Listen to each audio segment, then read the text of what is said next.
Nursing care delivery, authority and initiation. A regulated health professional is authorised to perform a portion or all of the specified controlled acts that are appropriate for that profession's scope of practice. Because of overlaps in practice, some professions are authorised to perform the same or parts of the same controlled acts. On the other hand, not all of the regulated health professions are authorised to perform controlled acts. The learning outcomes for this video are: identify some of the acts governing nursing in Ontario. State the scope of practice for nursing described in the Nursing Act. Describe the 4 controlled acts authorised to nursing. Explain initiation and how it applies to nurses in Ontario. And identify the appropriate authorising mechanism for nurses depending on category, role and practice setting. There are a number of guidelines and standards that relate to authority and initiation. Please review these. Legislation governing nursing practice in Ontario. Specific legislation in Ontario include the Regulated Health Professions Act, the Nursing Act, Public Hospitals Act, the Healing Arts Radiation Protection Act, Laboratory and Specimen Collection Centre Licensing Act, Mental Health Act and the Long-Term Care Act. An example from the Long-Term Care Home Act is that only people permitted under this Act can administer medication to residents. These people are doctors, dentists, RNs and RPNs. Nursing students are permitted under an addendum to this Act. Unregulated care providers may only administer prescribed topical medications if certain criteria have been met according to this Act. The scope of practice model set out in the Regulated Health Professions Act contains 2 elements: a scope of practice statement and a controlled acts authorised profession statement. The scope of practice statement for nursing says, the practice of nursing is the promotion of health and the assessment of, the provision for, care for and the treatment of health conditions by supportive, preventive, therapeutic, palliative and rehabilitative means in order to attain or maintain optimal function. Controlled acts under the Regulated Health Professions Act. The Regulated Health Professions Act has established 13 controlled acts. These controlled acts are considered potentially harmful if performed by unqualified people. While nursing practice includes the performance of authorised controlled acts, the nursing role and scope of practice is broader than executing controlled acts, and performing controlled acts represents only a small portion of professional nursing practice.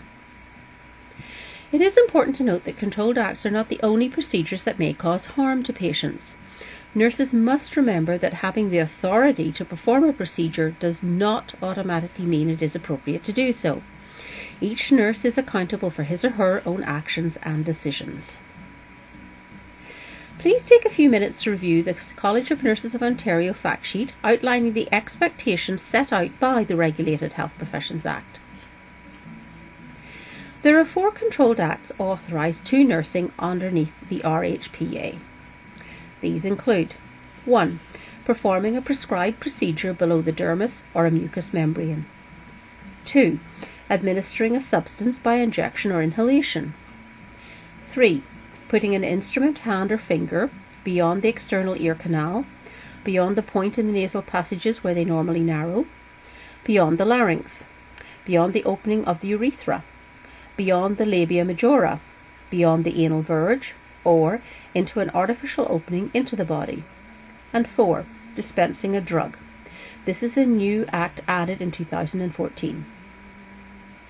The Regulated Health Professions Act provides several exemptions that allow persons who are not authorised as members of a regulated profession to perform certain controlled acts. Exceptions to the need for authorisation under the RHPA include when providing first aid or temporary assistance in an emergency, when, under the supervision or direction of a member of the profession, a student is learning to become a member of that profession and the performance of the procedure is within the scope of the professional's practice, when treating a member of a person's household and the procedure is within the second or third controlled act authorised to nursing, when assisting a person with his or her routine activities of daily living and the procedure is within the second or third controlled act authorised to nursing, or when treating a person by prayer or spiritual means in accordance with the religion of the person giving the treatment. Making decisions about procedures and authority is a complex issue. The College of Nurses of Ontario has set out 4 standards with indicators describing nurses' responsibilities and accountabilities when performing any procedure. The 4 standards about procedure and authority with indicators describing nurses' responsibility and accountability also include choosing whether or not to delegate procedures. The 4 standards with indicators are appropriate healthcare provider, authority, competence, and managing outcomes. Please take some time to review these 4 standards with their indicators in the practice standard Decisions about Procedures and Authority. Please review the C&O document, RN and RPN practice, the client, the nurse, and the environment. There is also a webcast available on the C&O website for the RN-RPN practice. Authorising mechanisms such as orders and directives provide nurses with the authority to implement treatment plans and protocols. This will depend on the nurse's category, for example RPN, RN or nurse practitioner, the nurse's class, for example general class or temporary class, the nurse's role, and the practice setting the nurse is in. For example, nurses may have the authority to initiate a specific treatment in one setting but not in another, where legislation states an order is required before initiation. An order is a prescriptive statement. This can be for a procedure, treatment, drug, or intervention. An order is required under the following circumstances. 1. A procedure falls within one of the controlled acts authorised to nursing when a nurse has not initiated the act. 2. A procedure does not fall within any controlled act but is part of the medical plan of care. 3. A procedure falls within one of the controlled acts not authorised to nursing. Or 4. A procedure, treatment or intervention is not included in the RHPA but is included in another piece of legislation. A direct order is a client-specific intervention, procedure or treatment. A direct order may be written or oral. However, verbal orders should only be used in emergency situations or when the prescriber cannot document, for example to maintain surgical asepsis in an operating room. Verbal orders increase the risk of error, and nurses are expected to advocate for systems that meet the standards stated before. Procedures that necessitate direct client assessment by the authorizer require a direct order. For example, when the client's condition changes from stable to unstable. A directive is an order for a procedure or a series of procedures that may be implemented for a number of clients. It requires that specific conditions must be met and specific circumstances must exist before it can be developed and implemented. Directives must always be created by a regulated healthcare professional with the appropriate legislative authority. Directives are always written. Please note the term standing order is not supported by the College of Nurses of Ontario. Regulations under the Nursing Act give RNs and RPNs who meet certain conditions the authority to initiate specific controlled acts. The nurse may independently decide that a specific procedure is required and initiate that procedure in the absence of a direct order or directive. Not all RNs or RPNs will be competent to initiate controlled act procedures, and not all nursing roles include initiation. RNs or RPNs who consider initiating procedures must clarify their scope of their roles and responsibilities within the healthcare team, with their employers, and with the College of Nurses of Ontario. Please see Appendix D on page 18 of Decisions about Procedures and Authority.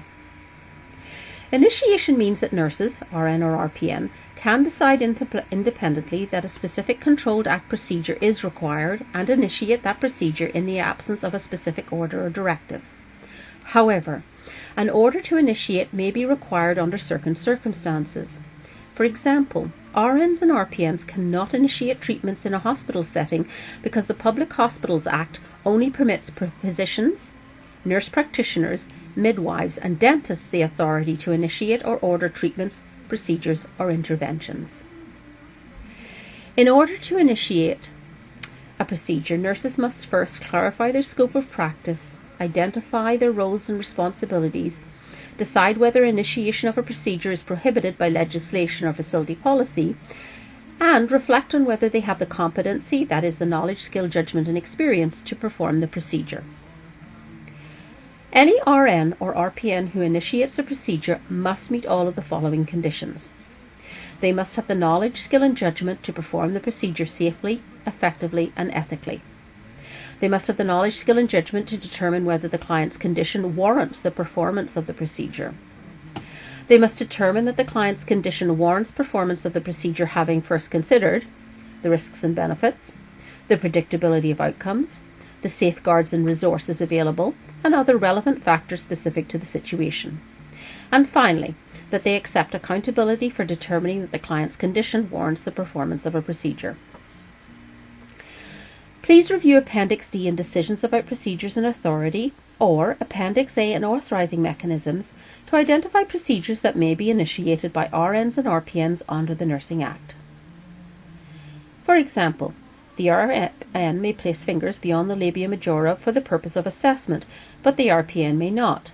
For example, the RN may assess how far the cervix is effaced during labour, but the RPN may not unless an order is in place. However, the RPN may place fingers beyond the labia majora if assisting a client with a health management activity. Please use the following questions on slides 34 to 38 to assess your understanding of authority and initiation.